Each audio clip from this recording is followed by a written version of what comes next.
دور سے آتا ہوا نظر آیا، نوجوان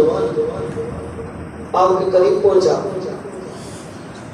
تو سیدنا عمر فاروق رضی اللہ تعالیٰ عنہ چونکہ صحرا میں اونٹ بکریاں چلا رہے تھے اور گرمی کی شدت تھی، پانی آپ کے پاس ختم تھا، تو وہ اجنبی سفر میں تھا، اس کے پاس زیادہ رات تھا۔ وہ اجنبی جب قریب پہنچا، سلام دعا ہوئی، حضرت عمر فاروق رضی اللہ تعالیٰ عنہ نے اس کو کہا کہ میں صحرا میں ہوں اور اپنے شہر سے دور نکل آیا ہوں، تو پیاس بڑی شدت کے ساتھ لگی ہوئی ہے، تو تیرے پاس مشکیزہ نظر آ رہا ہے، تو مجھے پانی پڑا۔ جب ان سے اس اجنبی سے پانی مانگا تو وہ اپنی سواری سے نیچے اترا اور سیدنا عمر فاروق رضی اللہ تعالیٰ عنہ کو بڑے غور سے دیکھنا شروع کیا، سر سے لے کے پاؤں تک۔ حاجی منظور صاحب سر سے لے کے پاؤں تک حضرت عمر فاروق رضی اللہ تعالیٰ عنہ کو دیکھ رہا ہے، بچپنے کا عالم تھا۔ اور تھوڑی دیر کے بعد وہ اجنبی کہتا ہے عمر پانی تو میں تمہیں دوں گا، لیکن میری ایک شرط ہے۔ کیا شرط ہے؟ کہ تم مجھے لکھ کے دو گے جب تمہیں عرب کی سرداری ملے گی، حکمرانی ملے گی، تو تم میرے اوپر ٹیکس معاف کر دو گے۔ تم نے فاروق کہتا لگا کہ ہنسے کہنے لگے، اور اجنبی تمہیں غلط فہمی ہوئی ہے، میں سادہ سا بندہ ہوں، شام کو جب گھر واپس جاتا ہوں تو روز باپ مجھے مارتا ہے کہ عمر کو یہ اونٹ چرانے نہیں آتے، اور تو مجھے کہہ رہا ہے کہ عرب کی حکمرانی تجھے ملے گی۔ اس اجنبی نے کہا اگر پانی چاہیے تو لکھ کے دو، یہ مذاق ہے، یہ جو کچھ نہیں ہے۔ حضرت عمر فاروق نے دل میں سوچا ویسے پاگل سا ہے، مذاق بھی سے کر رہا ہے، لکھ کے دے دیا۔ زمانہ گزرا، اسلام کا سورج مکہ میں طلوع ہوا، رسول اللہ صلی اللہ علیہ وسلم کے ہاتھ میں اسلام قبول کیا، رسول اللہ دنیا سے رخصت ہوئے، ابو بکر کا زمانہ خلافت بھی ختم ہوا۔ ایک وقت آیا کہ حضرت عمر فاروق رضی اللہ تعالیٰ عنہ کو خلافت ملی، یروشلم موجودہ اسرائیل اور فلسطین فتح ہوا۔ ابو عبیدہ بن الجراح لشکر کی جماعت کے امیر، انہوں نے خط لکھا مدینہ منورہ میں، آپ خود تشریف لائیں، یہودیوں نے عیسائیوں نے بڑی عجیب شرط رکھی ہے کہ اگر آپ کا امیر خلیفۃ المسلمین خود چل کے یہاں آ جائے تو بغیر جنگ کے فلسطین کی چابیاں ان کے ہاتھ میں دے دیں گے، اگر عمر خود نہیں آئے گا پھر جنگ کرنی پڑے گی۔ حضرت عمر فاروق نے صحابہ سے مشورہ کیا کہ میں اگر سفر کر لیتا ہوں تو خون خرابہ ہونا بچ جائے گا،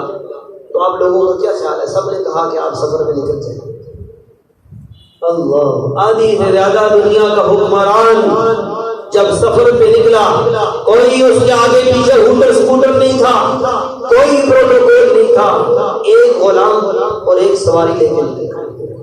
اور اپنے غلام سے کہا کہ چلو ہم اس طرح کرتے ہیں، عدل کے ساتھ باری رکھتے ہیں، تھوڑا سا سفر میں اور سواری پہ بیٹھ کے طے کروں گا، تم مہار پکڑ کے چلنا، پھر میں ادھر کی مہار پکڑوں گا، تو سواری کے اوپر بیٹھ جانا۔ اللہ اکبر، اللہ اکبر۔ اور اللہ کی شان، یہ سفر طے کرتے کرتے جب فلسطین کے قریب پہنچے تو قائد قانون کے مطابق باری غلام کی سواری پہ بیٹھنے کی اور حضرت عمر فاروق کی باری تھی مہار پکڑ کے چلنے کی، اور سارے اسرائیل، فلسطین کی یہودی عیسائی شہر سے باہر حضرت عمر کا استقبال کرنے کے لیے جمع تھے۔ اتنا بڑا حکمران ہمارے ملک میں آ رہا ہے، نہ جانے اس کے ساتھ کتنی فوج ہوگی، نہ جانے اس کے ساتھ کتنے سپاہی ہوں گے۔ اور جس وقت انہوں نے دیکھا، چونکہ غلام سواری پہ بیٹھا ہوا تھا، حبشی غلام تھا، تو آپس میں سرگوشیاں کرنے لگے کہ یہ امیر المؤمنین ہے، حبشی غلام۔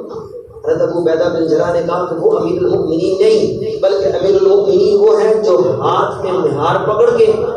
گھوڑے کو، اونٹ کو چلا رہا ہے،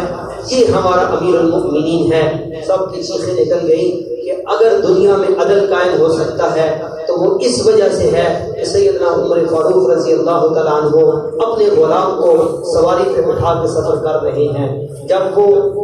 یروشلم کی سرحد پار کر کے شہر میں داخل ہوئے، ان کے بڑے بڑے پادری آئے، بڑے بڑے پادریوں نے حضرت عمر فاروق کا معائنہ کیا، سر سے لے کے پاؤں تک دیکھا، جو ان کا بڑا پادری تھا، اس نے کہا عمر ہماری کتابوں میں جو تیری صفت لکھی ہوئی ہے کہ مسلمانوں کا جو حکمران ہوگا، مسلمانوں کا جو خلیفہ ہوگا، یروشلم فتح ہوگا، اس کی چابیاں لینے کے لیے جب آئے گا، اس کے تن پہ جو کپڑے لگے ہوں گے اس میں 17 پیوند ہوں گے۔ ہم 1 گھنٹہ ہو گیا تیرے جسم پہ جو کپڑے ہیں ان کے پیوندوں کو گن رہے ہیں، اس پہ 16 پیوند ہمیں نظر آ رہے ہیں، ہمیں شک ہے تو وہ عمر نہیں جس کا تذکرہ ہماری کتابوں میں ہے۔ سیدنا عمر فاروق نے یوں اپنا ہاتھ بلند کیا اور آپ کی بغل میں یہاں ایک پیوند لگا ہوا تھا، فرمانے لگے یہ دیکھو یہ 17واں پیوند ہے جس کا ذکر تمہاری کتابوں میں ہے، مثلهم فی التوراۃ ومثلهم فی الانجیل۔ ایک بوڑھا اپنی لاٹھی کے سہارے چلتا ہوا آیا، اس کے ہاتھ میں ایک تحریر تھی، عمر فاروق کی خدمت میں پیش کی۔ لیکن عمر فاروق نے کہا یہ کیا ہے؟ انہوں نے کہا یہ وہ معاہدہ ہے جو آج سے برسوں پہلے عرب کے صحرا میں تو نے اونٹ چراتے وقت مجھ سے کیا تھا کہ پانی کا ایک پیالہ دے دو، جب میں حکمران بنوں گا تیرا ٹیکس معاف کر دوں گا۔ عمر فاروق کی آنکھوں میں آنسو آ گئے، کہنے لگے بتا تجھے اس وقت کیسے پتا چلا تھا؟ میں تو بچپنے میں تھا، میں تو لڑکپن میں تھا کہ عمر کیسے حکمران بنے گا۔ اس نے کہا ہماری کتابوں میں لکھا تھا کہ عرب کا وہ شہزادہ جس نے یروشلم کو فتح کرنا ہے، جس نے ایران کو فتح کرنا ہے، جس نے کیسر و کسریٰ کو فتح کرنا ہے، اس کی یہ نشانیاں ہیں۔ ہم نے تیری ساری نشانیاں تورات اور انجیل میں پڑھی ہوئی تھی، تجھے دیکھتے ہی میں پہچان گیا کہ یہی وہ شخص ہے جس کے مقدر کا ستارہ آدھی سے زیادہ دنیا پہ حکمرانی کرنے لگا ہے۔ اس وجہ سے میں نے تم سے یہ تحریر لکھوائی۔